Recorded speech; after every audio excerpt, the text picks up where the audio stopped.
Say hi to the camera. You're on camera. Look where we are, guys.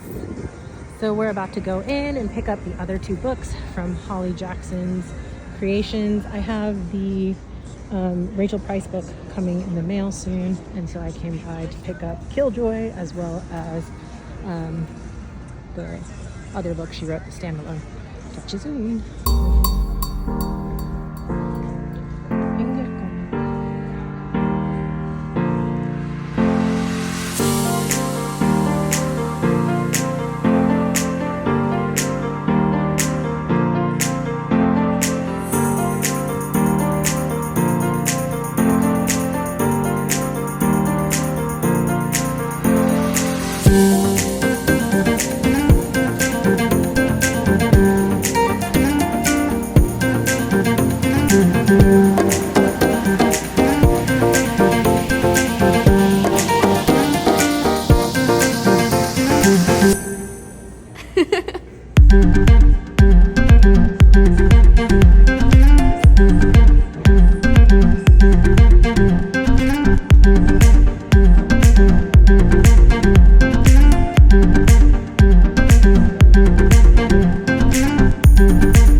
Well, we just got back from Barnes & Noble's and it's near the cats' dinner times, so they're both kind of ready to eat.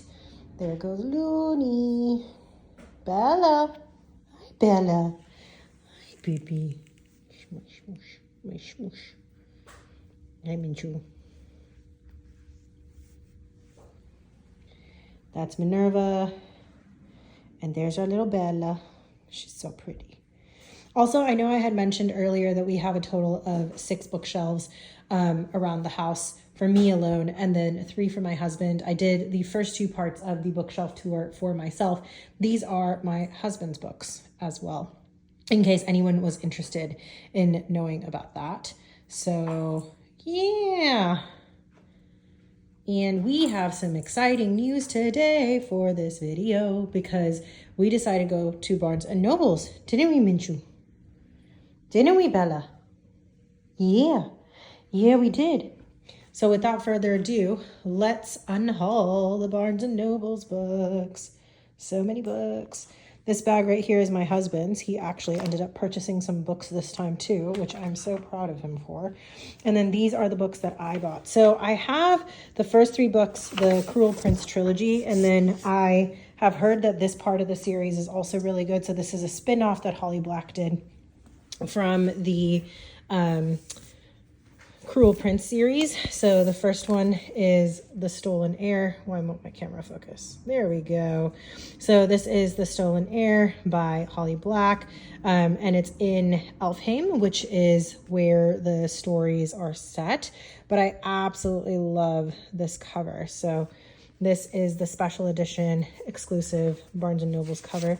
I think the front also is gorgeous because it does have this beautiful filigreed version of the fox on the front. And then the second book is The Prisoner's Throne, which was recently released. And so this is the exclusive Barnes & Noble's edition. And I just think this cover is stunning again in the novels of Elfhame. Sorry, guys. I don't know why my phone doesn't want to focus.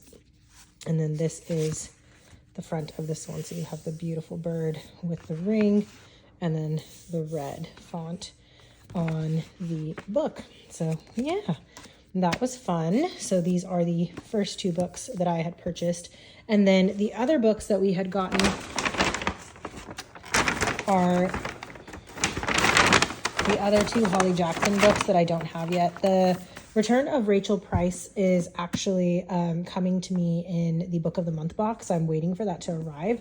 That should be here soon. But this is Five Survive, which was the book that came out most recently, I want to say a year or two ago. So it finally released in paperback. So I just went and picked that one up.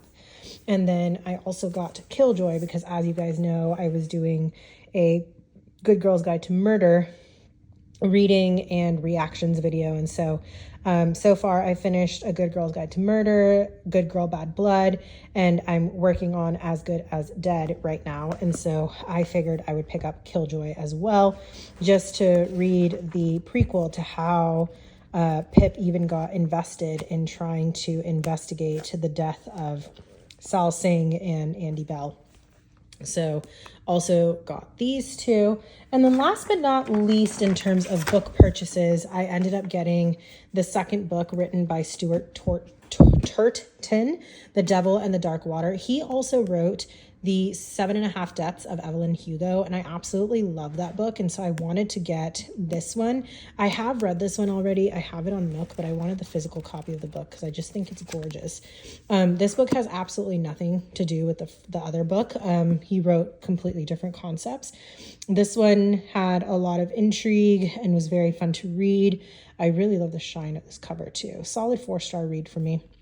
But 7.5 Deaths of Evelyn Hugo, which this is what that book looks like, was absolutely amazing for me. I thoroughly enjoyed that book. I gave it a 5-star. I think the way that it's written with the different characters was very well done.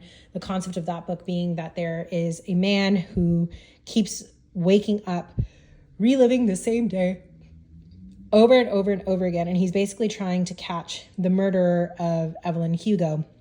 And he enters into the body of a different character each night, but each time he changes characters, it's a more powerful character in the scenarios and the stories, but has more to lose because his concept of self starts to decrease because the characters that he inhabits as he goes day by day into a different character become stronger in their motives and their being. So he slowly starts to feel like he's that character. This book is a little bit different. This book was basically based on a murder that happened on the sea, and it's basically trying to figure out who committed the murder and why. Also very well written, very entertaining, and it's very chilling. I think it was a great thriller, very fun to read, and I think the whodunit at the end, the reveal, was absolutely phenomenal, and it's not a character that I was expecting to be the reveal, and that's always a good sign of a thriller for me.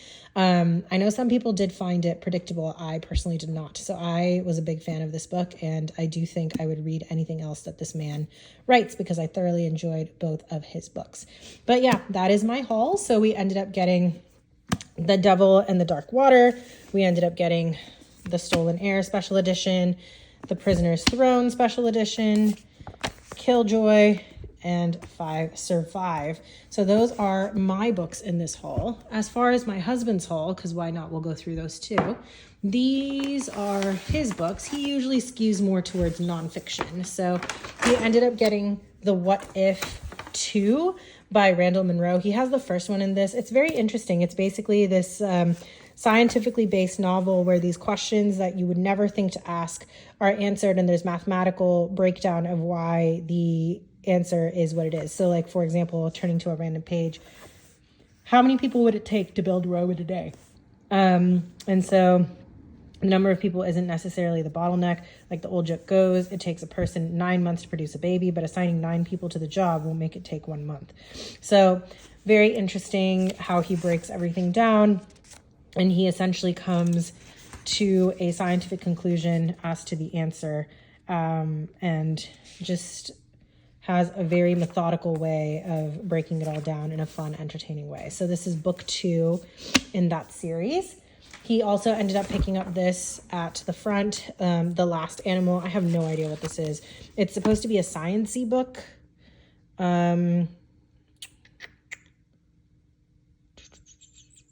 4,000-year-old baby mammoth preserved. A surprising chain of events leading mother and daughter to go rogue to an exotic animal farm in Italy.